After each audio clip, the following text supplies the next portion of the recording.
Tipo do ka gi sukari nitie moket ang'owa e jwand Nakumat. So achiel kum order ma wacho ni sugar board duogo kata sugar act okelo en ni onge sukari moro mabro bedo branded ma onge origin mare. Tiende ni mane kama wacho ni sukari mobedo imported ka supermarket wa emosebedo ka gin conduce mag sukari go. Gi pando gi kamoro to geri bag gi. So chik mantiere under sugar act ni onge sukari mibiro yudo e supermarket ma onge label mare. Nyaka bed gi label of where it was manufactured. Machielo kendo matemo wacho en ni kambe wa gi bende awacho ni nitie gimiro ni social and corporate responsibilities magitimo. Achiel kuom gi kambe gi aneno ka osebedo ka support nyithindo manidi mokadho kata timo okadho class 8 to ok nyal yudo pesa madhige form 1 kata moko timo form 4 mokadho mudhi university to ok nyal yudo loan whatever mondo gisom godo. So corporate and social responsibility en achiel kuom mago ma anyalo wacho ni the private sector sana of late osebedo ko thrive. Kidhi kata Kibos Sugar ka gisebedo ka gi support nyithindo madhi school.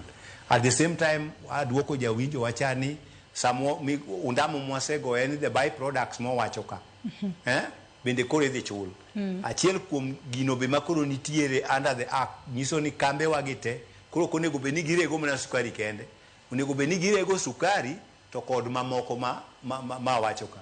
Ni kidhi tibiro yudo ka kaka Kibos yudo ka loso methylated spirit ma en kong'o, oloso fertilizer, oloso sealing boards, so gigi duto te add value. Tiende ni momiyo awacho ni magi duto te ko bedo incorporated to chul japur to emomiyo awacho ni the future for the sugar industry ler nitie mbele kae mudho koro rumo under the Sugar Act. Atiang aneno ka ng'ato penja kae ong'isa kae ni penj na Atiang nang'o momiyo pok ochul jotich nyaka sani. Kero kamano aduoko kendo awacho ni wan riwruok magwa en riwruok mag jopur. But asewacho ni KASAP in full an association of allies. So allies an akaw part of misigo maok mara nikech jo tije ma wacho go pok ochulgi kaluwore gi ng'ukni kata no